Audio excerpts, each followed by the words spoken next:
So, I popped into High House Insurance to see if they could quote for my house insurance rather than using the internet. High House got a great deal. So to celebrate, I bought a posh hairdo. It made me look beautiful, gorgeous enough to become a highly paid model. I then won Celebrity Big Brother. I had an affair with an MP. Now I'm promoting a doll of me that says, "Cool, blimey, you're well fit." Happy things happen when you talk face-to-face with High House Insurance. See if we can beat your home insurance quote from the internet. Find us on the High Street, Selsey, or call 606 552. Hi and welcome once again to the Selsey Internet Radio Podcast. My name's Keith Barnes and I hope you've all got over the Merry Christmas, too much eating and drinking, and are now looking forward to a healthy and prosperous New Year, which of course we would like to reiterate our good wishes to you for that. In this week's programme, Jean Pratt will be telling us briefly what's going on around the village for the coming week. We'll have a recipe from Lyn Reeve from Tuppenny Rice in the High Street. Thea Foote will introduce Alex Hamilton Bird, who's going to be reading a poem for us. And finally, we'll be looking into the life of a local man as I chat with and listen to Tony Dann, filling us in on some of the things that he's been up to during his life, and we shall hear more from him in future episodes. So on now with Jean Pratt and What's On. Happy New Year, everyone. Saturday the 3rd of January, the Selsey Cancer Relief Fund are holding a jumble sale at the Methodist Church Hall from 10 till 12 noon. Donations of jumble would be gratefully received, but they cannot accept electrical equipment. Inquiries, Mrs. Penny, Hess, 604339. Monday the 5th of January, Selsey Camera Club have their first meeting of the year, a member critique evening at St Wilfrid's Church Hall, 7 for 7:30. Thursday the 8th of January, Seal Island WI also have their first meeting of the new year in the Selsey Centre. For further information, 605673. Goodbye, everyone. Thank you for that, Jean. We go across now to Lyn Reeve from Tuppenny Rice in the High Street. What have you got for us this week, Lyn? Morning, Keith. I thought for this morning, though, that we could try a nice mariner's lasagna. So a fish lasagna rather than the meat one. Okay? How's that sound? Yeah. Awful. I don't like fish. Oh, dear. You can substitute. You can substitute. Anyway, we're going to start with a mariner's lasagna this morning at 250 grams of fresh egg lasagna. All right? 200-gram cans of tuna. You can substitute for salmon, mackerel, fillets or sardines if you want to play around.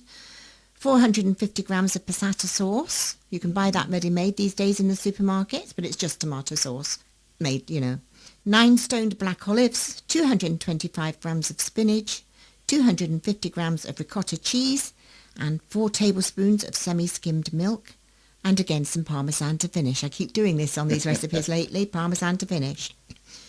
Quite simply, you're going to prepare your pasta with boiling water. So you place your pasta in a pan, put some boiling water on it and leave it to soften for 5 minutes. In the meantime, preheat the oven to 200 degrees centigrade. For those of you with a fan oven, that's 180. It's about gas mark 6. Grease your dish, flake your tuna, add your passata and heat it gently. Add your spinach and olives and season it to taste. See how easy all this stuff is? Wonderful. You just mix it all together and put it together. Put the sauce in the dish and then layer it with your softened pasta and then again your sauce and your pasta. So layer it up. You mix your ricotta cheese with your milk and spoon that over the top and just bake it in a nice oven.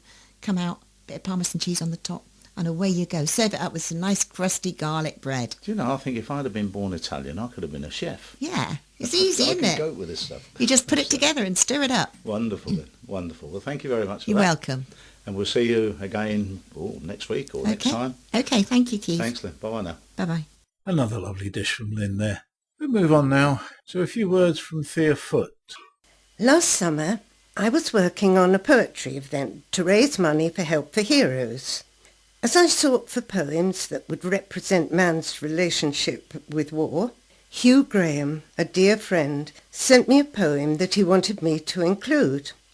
When I read it, I realised it wasn't quite right for the August presentation, but it would be ideal for Christmas reading. This is what I promised Hugh I would do. Today, I want to honour my promise to Hugh, so I've asked for Alex to read the poem entitled A different Christmas poem. The embers glowed softly, and in their dim light I gazed around the room, and I cherished the sight. My wife was asleep, her head on my chest, my daughter beside me, angelic in rest. Outside the snow fell, a blanket of white, transforming the garden to a winter delight. The sparkling lights in the tree, I believe, completed the magic that was Christmas Eve. My eyelids were heavy, my breathing was deep. Secure and surrounded by love I would sleep. In perfect contentment, or so it would seem. So I slumbered, perhaps I started to dream. The sound wasn't loud, and it wasn't too near, but I opened my eyes when it tickled my ear. Perhaps just a cough, I didn't quite know. Then the pure sound of footsteps outside in the snow. My soul gave me a tremble. I struggled to hear, and I crept to the door just to see who was near.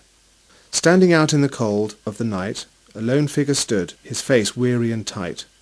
A soldier, I puzzled, some 20 years old. Perhaps a marine, huddled there in the cold. Alone in the dark, he looked up and smiled, standing watch over me, my wife and my child. "What are you doing?" I asked without fear. "Come on in, it's freezing out there. Put down your pack, brush the snow from your sleeve. You should not be at home on cold Christmas Eve." For barely a moment I saw his eyes shift, away from the cold and the snow blown in drifts, to the window that danced with the warm fire's light. Then he sighed and he said, "It's really all right. I'm out here by my choice. I'm here every night. It's my duty to stand at the front of the line that separates from you darkest of times. No one had asked or begged to implore me. I'm proud to stand here like my fathers before me. My grandfather died in France on a day in December." Then he sighed, "That's a Christmas Gran will always remember. My dad stood his watch in the jungles of Burma, and now it's my turn, so here I am. I've not seen my own son in more than a while, but my wife sends me pictures. He's sure got a smile." Then he bent and he carefully pulled from his bag the red, white and blue, a Union flag. "I can live through the cold and being alone, away from my family, my house and my home. I can stand at my post through the rain and the sleet. I can sleep in a trench with little to eat. I can carry the weight of killing another, or lay down my life with my sister and brother, who stand at the front against any and all, to ensure for all time this flag will not fall. So go back inside," he said, "harbour no fright. Your family is waiting, and I'll be all right." "But isn't there something I can do at the least? Give you money," I asked, "or prepare you a feast? It seems all too little for all that you've done, for being away from your wife and your son." Then his eyes welled, a tear that held no regret. "Just tell us you love us, and never forget to fight for your rights back home while we're gone, to stand your own watch, no matter how long. For when we come home, either standing or dead, to know you remember we fought and we bled is payment enough, and with that we trust that we matter to you as you matter to us." Help the heroes and all the charities helping the wounded and battle-scarred young men who fight our battles for us will always need our support. And if you'd like to make a donation to Help for Heroes, the address is 14 Parker Close, Downton Business Centre, Salisbury, Wiltshire. The postcode is SP53RB, and I'm sure they'll welcome any amount that anybody would like to donate. I'll go across to my next guest now, and it's a local man of many hats over the years, a gentleman called Tony Dann. Now, Tony, I don't think there are very many jobs you haven't done in and around the village at some stage. You were, I believe, in the fire service. Correct, yes. Yeah, I was in the fire service for 32 years. Officer in charge of the station for 22 and a half of those years. So, not a short-term job then. Were there many notable fires in Selsey during the time that you were? The very first fire that I would have attended would have been the Marine Hotel back in 1962. I joined in March 1962, did 3 months training in Chichester. On the day that I passed out to be able to ride on the local fire engine 2 fires, the Marine Hotel caught fire, and the next morning the boss's son came round to tell me about it and take me down there to show me. The reason I didn't get the shout was because we never had a fire bell in the house at that time. The fire bell was actually fitted 3 days after the fire, so that would be roughly June 1962. And was that the end of the Marine Hotel? That was the end of the Marine Hotel. It was a total burnout. Three of the local chaps were very fortunate. They were in the building, second or third floor up, fighting the fire. A whistle went off, which is an evacuation whistle. They couldn't do anything about it. They heard a rumbling noise from above, and it was the massive, great galvanised water tank coming down through the ceiling, and just had the presence of mind to throw themselves against the wall. Otherwise, they wouldn't be with us. Very serious business then. Now, I know, since I've lived down there, there's only been one notable fire, and that, of course, was Sessions Cottage. Now, you probably know more about what goes on, or what went on with that. What we heard as members of the public was the fact that the local station couldn't turn out because it didn't have enough retained firefighters to man the engine, so they had to stand and watch it burn. Is there any...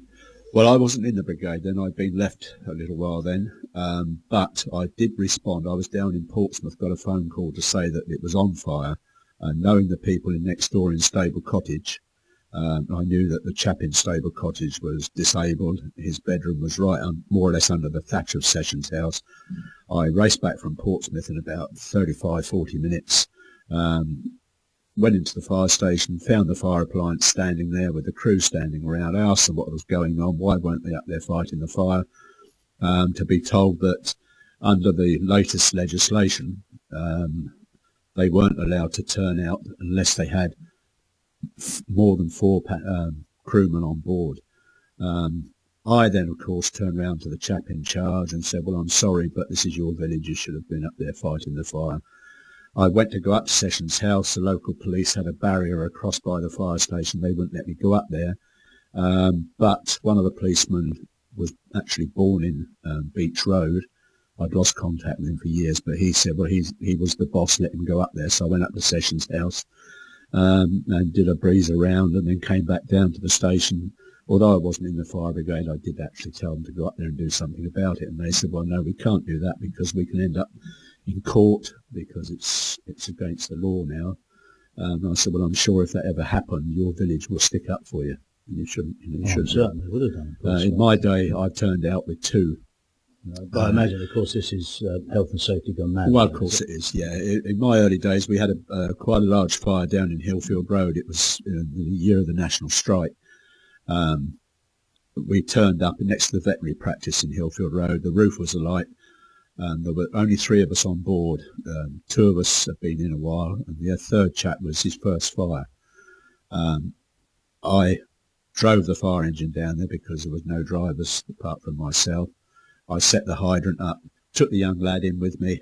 The third guy, he looked after the pump, took the young lad in with me. We went up into the upstairs, got rid of the ceiling hatch, had a load of sparks and things coming down at us. I showed him how to operate the hose up into the loft. Then I sent him out to get a short extension ladder so that we can get into the loft space. Whilst this was happening, I had a lot of sparks going down my sleeve and down the back of my fire jacket and so forth. Chichester arrived, the professionals arrived. They went through the back garden and sat on the lawn and watched us because they were on strike. My big boss turned up. I asked him to get them in there to give me a hand. He couldn't argue with them. With that, Witterings turned up and we dealt with the fire. It turned out the sparks and things that were going up my sleeve and down my back was actually molten lead from the roof. Oh, from the flashing up on the roof. From the flashing up on the roof, yeah. So that was quite exciting. Yeah. Strange idea of excitement, if you don't mind me saying. Well, it is, yeah. You have to put up with these things. But over the years, we've had quite a lot of fires. In my early days in Selsey, it was mostly thatch roofs, that sort of thing, with a lot of thatch fires in those days. And also the fire ground for Selsey went out as far as Drury Lane, up in Siddlesham, Brimfast Lane, the other side, out as far as Easton Farm towards the Brackleshams. Because there are an awful lot of thatch properties around the area. Yeah, there are, yeah. Sadly, one that brought a large tear to my eye was a Gribble Inn recently. That's right, yes, that was a shame, but that's, But no, we've had a lot of major fires over the years in Selsey. We had the White House for a start down in Clayton Road. That was, I would say, the biggest fire I personally had charge of in the village. Again, I'd moved house. I didn't have an alerter. We didn't have alerters at the time. It was still fire bells, and the fire bell hadn't been put over to my new place, and I had a visit again midway through the night from a chap that was on the fire ground, came round to tell me about it. I jumped in his car with him, went down there and took charge of it, crept in as I thought to be met by the county forest. Hello, Mr. Dan, where have you been? Yeah. But that was quite as I arrived there, so the roof and all the rest of it collapsed into the building. It occurs to me that most people think that the Selsey appliances just sit there all day and do very little. And of course, the same can be said for a lot of fire stations throughout the country. Tell me that when it's your house that's on fire. Tell me that it's a waste of time then. I'm a great believer in we need to retain these fire stations in places like Selsey, because getting from, and we've all witnessed acts of motoring terrorism, I call it, when emergency vehicles are trying to get through on the Selsey road and people don't pull over or they're not even aware of it sometimes.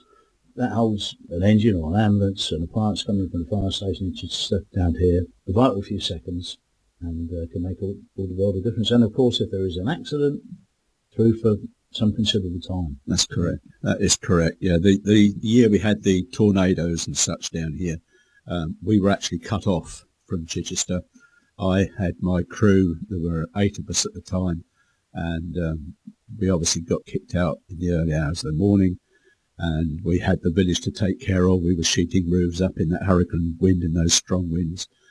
We had trees coming down, we had walls falling down. We got a call to the West Sands Caravan Park to say an overhead power cable was arcing around. On our way down through the back, through Paddock Lane into the West Sands.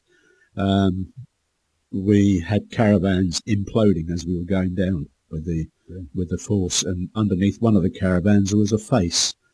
And we got out of the vehicle. You couldn't walk in it. We had to lay down and crawl over to this person. And it was a young chap under the caravan, and obviously asked him if he was all right, went to take him out. And the only thing he was worried about was what his mother was going to say when she found out he let the caravan blow up on him. We got him back on the vehicle. As we went down through the West Sands, we approached the embassy, went to turn left to go along the coastline where this cable was supposed to be. And the roof of the embassy club picked up and moved about 9 inches and dropped back down again. So after all that, in July 1994, you decided you'd had enough and you were going to retire from the fire service. Yes, I took my retirement. I didn't have the option, really. That was the end of it. The thing that was really funny, I felt, was at the end when the county fire officer came down to give me my presentation for being in the service so long. He started to make the presentation and he said, well, after 32 and a half years, Tony, we're sorry to see you go, but in some respects we're rather pleased because we get our fire station back to run it how we want it run. To which I replied, well, I'm sorry, Governor, but I joined the brigade back in 62 for my community. I wasn't aware there was any pay attached to the job. I just wanted to do it for the people. 3 months after joining, I got my first payment, which was £13 roughly for 3 months' work. And as far as I was concerned, you people north of my boundary were just a source of supply to give me the equipment to do the job and the money to pay the men to do the job for me. And with that, I departed from my retirement there. So are they all retained firemen at Selsey? Or? Yeah, everyone is retained. Some years ago, they started a scheme which they called whole-time retain. If you were a professional fireman living in Selsey or any other station area, when you were off your full-time duties, you could attend the local fire station's fires. There was a lot of controversy about it because the retained section felt they were going to start losing their shouts, but they were very good about it, these whole-timers. They stood back, and if there was a spare seat on the appliance, then they would take the spare seat. So they were very fair. Yeah, that's good to hear. And they've just, I believe, reintroduced a similar system now. Yeah. Well, thank you for that, Tony, and I look forward to hearing the rest of the story in the coming programmes. Well, that's it for this week. I'd like to say a great big thank you to everybody that contributed, to Jean Pratt, to Lyn Reeve, to Theo Foote, and of course to Alex Hamilton-Bird. On behalf of Selsey Internet Radio, this is Keith Barnes saying thank you for your company. See you again soon. Bye now.